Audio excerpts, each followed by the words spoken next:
জাতীয় দলে ক্রিকেটার নাসির হোসেনের সাথে ঘনিষ্ঠ প্রেমে জড়িয়ে আলোচনায় আসেন শাহ হুমায়রা। নিজেকে চলচ্চিত্র নায়িকা পরিচয় দেওয়া সুভার ঝুলিতে নেই তেমন কোনো ছবি, কিন্তু একের পর এক প্রেম, বিয়ে আর বিচ্ছেদ কাণ্ডের সবসময় আলোচনায় থাকেন তিনি। এখন পর্যন্ত 6টি সিনেমায় অভিনয় করলেও মুক্তি পেয়েছে একটি। নাসিরের সাথে বিচ্ছেদের পর সুভা নতুন করে প্রেমে জড়িয়ে পড়েন গায়ক ইলিয়াস হোসেনের সাথে। তারপর বিয়ে এবং যথারীতি বিচ্ছেদ গুঞ্জন শোনা যাচ্ছে আবারও। প্রেমে পড়েছেন এই নায়িকা। এক সময় ক্রিকেটার নাসির হোসেনের সাথে সম্পর্ক ছিল চিত্রনায়িকা সুবাহা শাহ হুমায়রা। তখনও নায়িকা হয়ে ওঠেননি সুভা, টুকটাক মডেলিং করতেন, করে আলোচনায় আসেন। ক্রিকেটার নাসিরের সঙ্গে প্রেম করে একসময় ভেঙে যায় সেই প্রেম।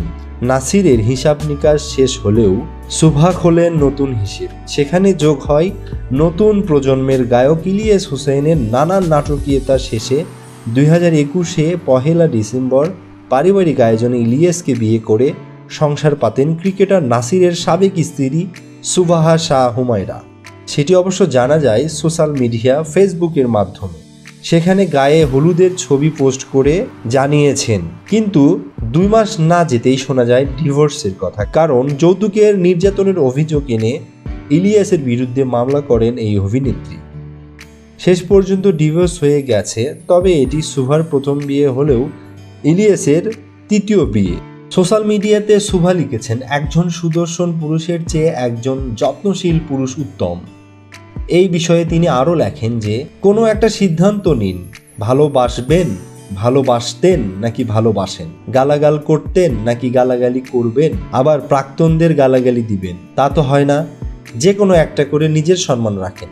2021 সালে বাংলাদেশের সিনেমায় নাম লেখেন সুভা। এখন পর্যন্ত 6টি সিনেমাতে অভিনয় করেছেন তিনি। সুভা বলেন, আমি ইতিমধ্যেই কয়েকটিতে অভিনয় করেছি। দর্শক আমাকে বসন্ত বিকেল সিনেমার মাধ্যমে পর্দায় প্রথমবার দেখেছে। এদিকে 2022 সালে মুক্তি পাওয়া বসন্ত বিকেল সিনেমাটি দেখতে সাবেক প্রেমিক ইলিয়াস হোসেনকে আমন্ত্রণ জানিয়েছেন সুভা। সুভা জানান, কারো প্রতি কোনো রাগ বা অভিযোগ নেই। সেই সঙ্গে সকল শুভাকাঙ্ক্ষীকে হলে এসে সিনেমাটি দেখার আমন্ত্রণ জানাচ্ছি। Mahbub Rahman Tuhin, news desk, Channel A news.